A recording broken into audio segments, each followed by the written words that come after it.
Nah guys, kembali lagi di channel Apri Sitorus, di mana channel ini akan memberikan diri kamu suatu informasi baik dari pekerjaan, asmara, keuangan, ataupun kehidupan diri kamu secara general. Sebelum saya memberikan suatu informasi dari beberapa aspek yang saya katakan tadi, saya juga mengingatkan kepada teman-teman apabila ketemu dengan channel saya agar menekan tombol subscribe-nya dan menyalakan loncengnya supaya next video saya lebih semangat untuk memberikan suatu informasi terhadap situasi energi yang kamu miliki dan situasi energi yang dimiliki oleh manusia tersebut. Sebelum saya mengambil satu persatu kartu yang saya pegang ini secara acak, saya juga mengingatkan kepada teman-teman, informasi yang saya berikan terhadap diri kamu bukan suatu acuan untuk kamu ambil dan untuk kamu terima. Saya hanya bisa memberikan diri kamu suatu informasi berdasarkan kartu yang saya pegang ini. Diri kamu hanya bisa berencana terhadap kehidupan kamu, akan tetapi di balik dari informasi dan perencanaan tersebut, lagi-lagi yang menentukan adalah Sang Pencipta. Kali ini, Wak Geng, saya akan mengarah terhadap posisi energi pihak ketiga. Apa yang sedang dia rencanakan terhadap hubungan perselingkuhan yang dia lakukan terhadap manusia tersebut. Kita langsung saja, Wak Geng. Saya akan mengambil beberapa kartu, di mana kartu yang akan saya ambil nanti bisa saja bersifat resonate, bisa saja tidak bersifat resonate. Semuanya saya serahkan terhadap pola pemikiran kamu, semuanya saya serahkan terhadap situasi energi yang kamu miliki untuk saat ini.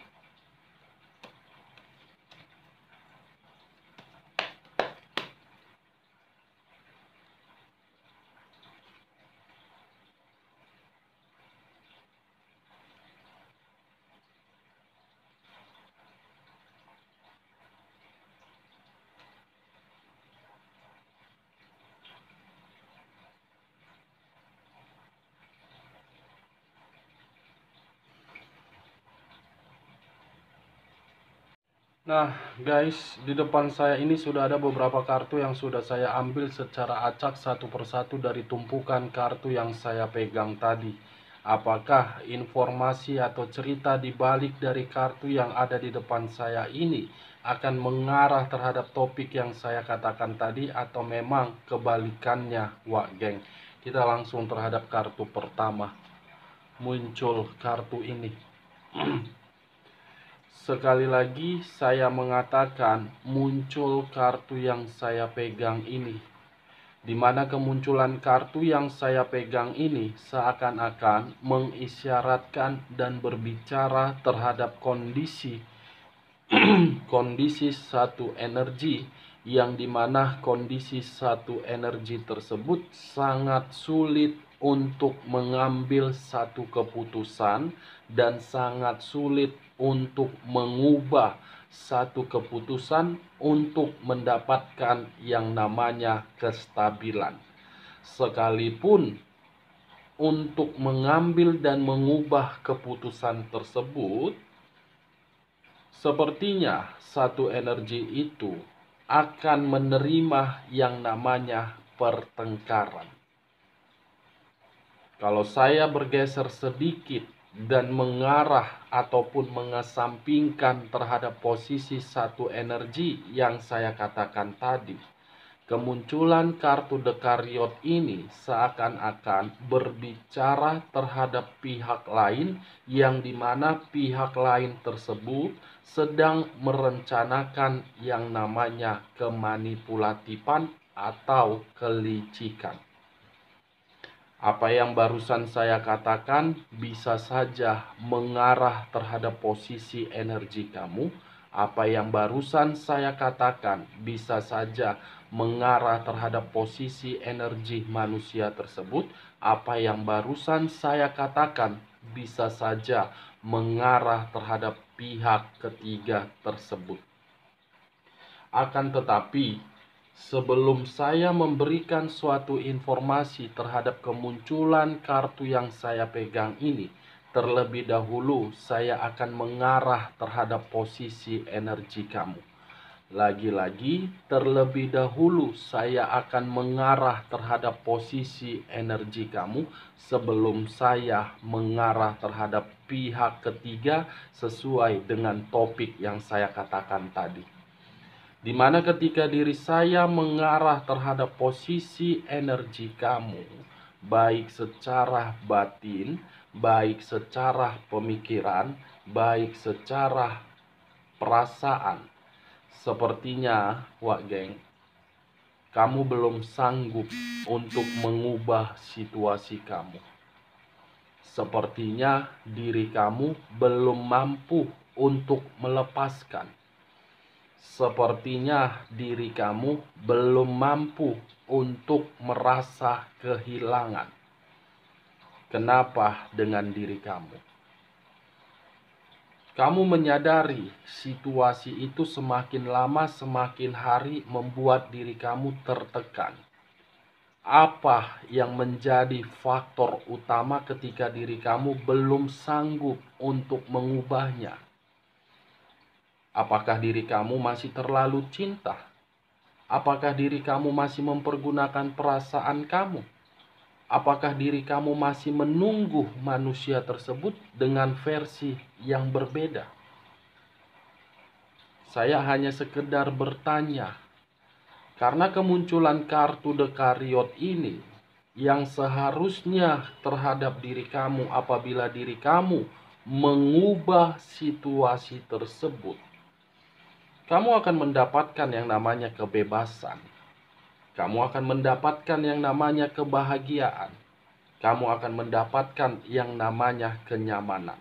Tetapi untuk saat ini, kamu masih terjebak antara pilihan hitam dengan pilihan yang putih. Tidak tahu harus mau melangkah kemana. Sekalipun diri kamu ingin melangkah untuk mengambil pilihan hitam, selalu manusia itu mempertekan kamu. Kalaupun diri kamu mengambil dan melangkah terhadap pilihan putih, pasti ujung-ujungnya kamu kembali terhadap pilihan yang putih. Pilihan yang hitam lagi-lagi membuat pemikiran kamu sangat kacau. Kalau saya bergeser sedikit dan mengarah terhadap posisi asmara kamu ketika diri kamu menjalankan hubungan LDR, apa yang saya katakan tadi sedang kamu rasakan. Berjuang, bertindak, memperjuangkan, mengorbankan, melakukan pertahanan, tetapi dalam situasi yang disembunyikan oleh manusia yang kamu prioritaskan.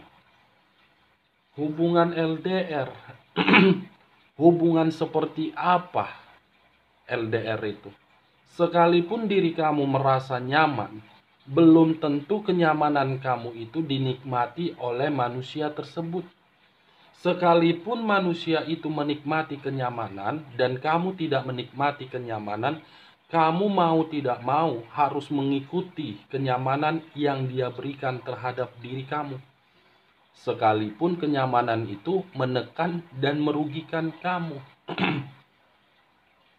Hubungan LDR, jarak jauh, yang dekat saja bisa berselingkuh, yang dekat saja bisa berpisah, apalagi jarak jauh. Bisa saja open BO. Bisa saja open BO. Kamu tidak mengetahui apa yang dia lakukan, dan dia tidak mengetahui apa yang kamu lakukan. Kalau saya bergeser sedikit kembali terhadap hubungan rumah tangga kamu, kemunculan kartu yang saya pegang ini, bisa saja saya mengategorikan hubungan rumah tangga kamu itu situasi yang penuh dengan perdebatan. situasi yang penuh dengan pertikaian. Padahal diri kamu tidak mengetahui di mana kesalahannya dan apa yang kamu perbuat. Ketika diri kamu masih mempertahankan dan memperjuangkan, dan ketika diri kamu memberikan kesempatan terhadap manusia tersebut, belum tentu manusia itu bisa tobat. Karena kemunculan kartu yang saya pegang ini, saya menyimpulkan manusia itu masih menyimpan sesuatu hal yang begitu sangat misterius, belum terbongkar. Kalaupun terbongkar, lagi-lagi kamu yang akan terpojokkan. Lagi-lagi kamu yang tidak akan dihargai. Lagi-lagi kamu yang akan direndahkan. Itulah resikonya kalau kamu masih ingin berada di dalam situasi keterjebakan itu. Mungkin diri kamu beranggapan terhadap diri saya, kakak mah enak, berbicara seadanya, berbicara dengan enak, yang merasakan saya, yang menikmati saya. Kakak tidak tahu bagaimana situasi saya. Justru saya tidak mengetahui situasi kamu. Saya hanya menyarankan dengan kartu yang saya angkat. Kalau tidak kamu yang mengubah, siapa yang mengubah? Kalau tidak kamu yang melepaskan, siapa yang melepaskan? Kalau tidak kamu yang memberhentikan sikap kamu yang memperjuangkan, siapa? Mengharapkan orang lain untuk memberhentikan tersebut. Bisa saja orang lain bisa memberhentikan hal tersebut. Tetapi kalau diri kamu sendiri belum mampu untuk mengubah dan melepaskan zona ketidaknyamanan itu, baik secara hubungan LDR ataupun hubungan rumah tangga, mau mengharapkan malaikat datang dari surga untuk menyadarkan diri kamu, percuma. Kamu sendiri belum mampu. Mau mengharapkan lonceng sangkakala ke-7 kali berbunyi untuk menyadarkan diri kamu, percuma. Kamu sendiri tidak mau melepaskan. Kembali terhadap diri kamu. Coba diri kamu bercermin. Apa yang kamu harapkan terhadap orang yang tidak layak kamu perjuangkan? Kebahagiaankah, kenyamanankah, kemakmurankah, kebebasankah, atau kemakmuran? Coba diri kamu bercermin. Kamu memiliki akal pikiran. Jangan akal pikiran kamu pergunakan di saat tertentu, tetapi ketika diri kamu di saat terjepit, kamu masih mempergunakan perasaan kamu. Camkan itu baik-baik, wah geng. Maaf kalau perkataan saya melebihi batas. Karena inilah saya berbicara apa adanya. Tidak mau bermunafik untuk memberikan informasi terhadap kartu yang dipegang. Kalau kartu berbicara negatif, saya akan negatif. Kalau kartu berbicara positif, saya akan positif. Dekariot bisa berbicara hal positif dan bisa berbicara hal negatif. Kalau saya bergeser kembali terhadap diri kamu yang single parent, saya mengerti dan saya memahami situasi kamu.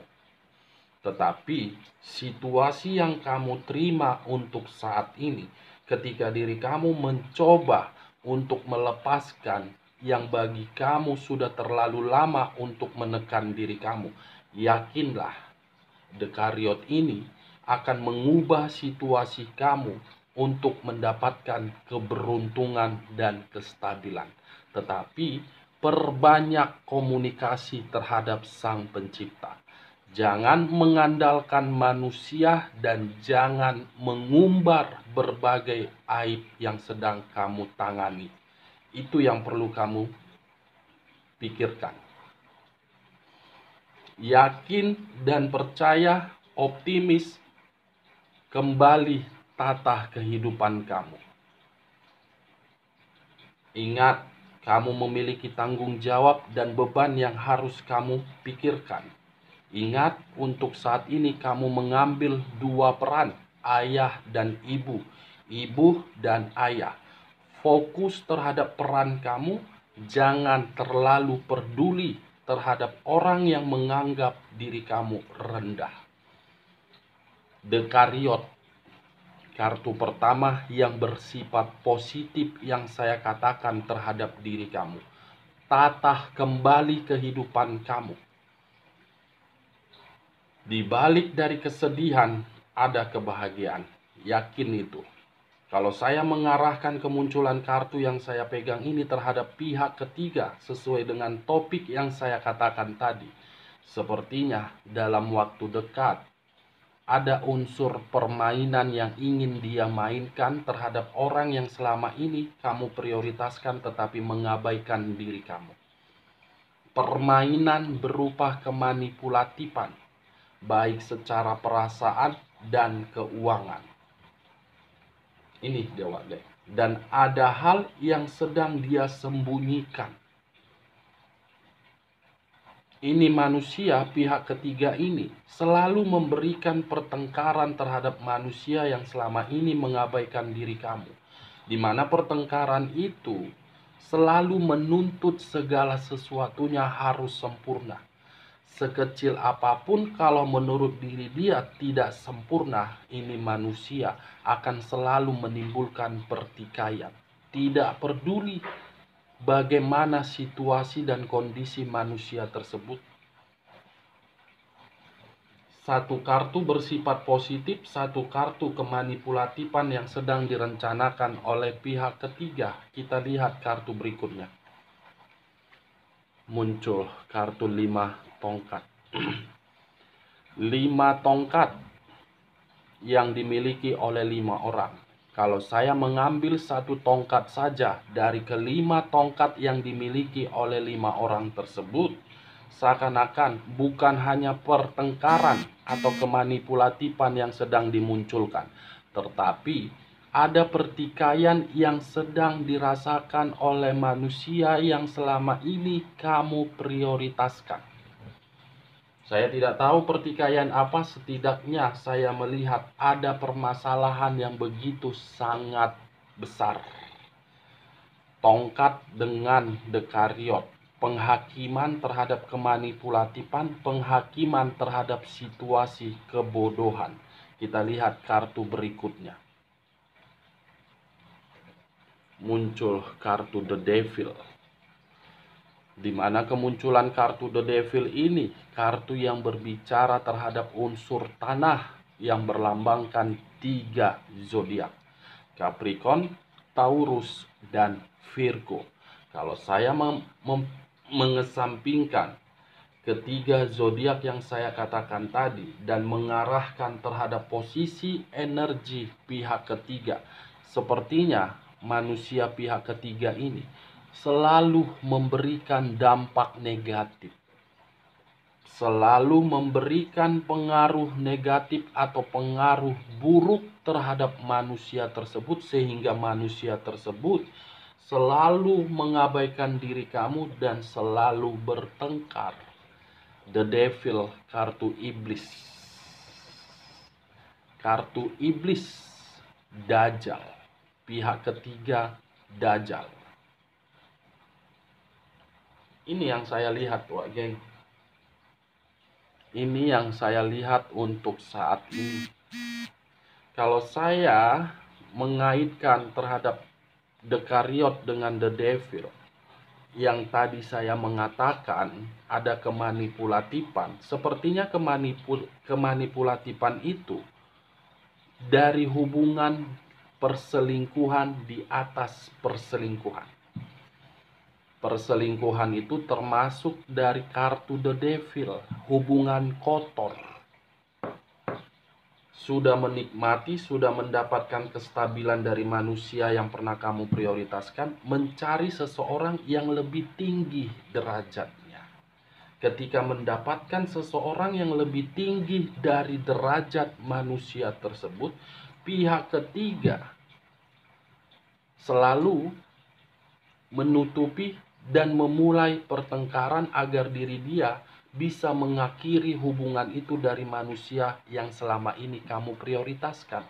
Lagi-lagi pihak ketiga yang diuntungkan dan menikmati secangkir kopi di atas awan. Saya tidak menyalahkan terhadap pihak ketiga dan saya tidak menyalahkan manusia tersebut karena memang manusia tersebut yang terlalu goblok.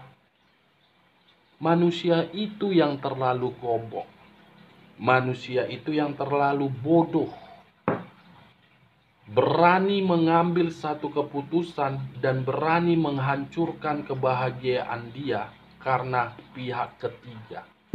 Ingat, hadirnya pihak ketiga bukan secara perasaan, materi. Itu yang perlu kamu ingat. Jadi kamu jangan mengira hubungan dia di sana bahagia, hubungan diri dia di sana nyaman. Tidak. Sekalipun diri dia membuktikan kenyamanan atau kebahagiaan, saya rasa itu hanya sekedar formalitas. Karena ada yang diberi dan ada yang memberi, ada yang menerima dan ada yang diterima. Sejak kapan hubungan perselingkuhan bisa bahagia? Sejak kapan hubungan perselingkuhan bisa sampai ke masa tua? Nah, sejak kapan? Hubungan yang telah menyakiti perasaan orang lain bisa merasakan kebahagiaan? Saya rasa tidak akan pernah bahagia. Apalagi sudah meninggalkan hasil berupa anak untuk pihak ketiga. Saya rasa tidak. Pasti akan berlaku yang namanya karma dan pasti akan berlaku yang namanya hukum tabur tuai. Tinggal menunggu kapan jam mainnya. Pasti itu. Kalau kita memperlakukan manusia dengan baik, manusia yang kita perlakukan pasti memperlakukan kita dengan baik. Kalau kita menghancurkan kebahagiaan orang lain, secara otomatis kita pun tidak akan pernah bahagia. Karma berlaku, geng. Percaya itu.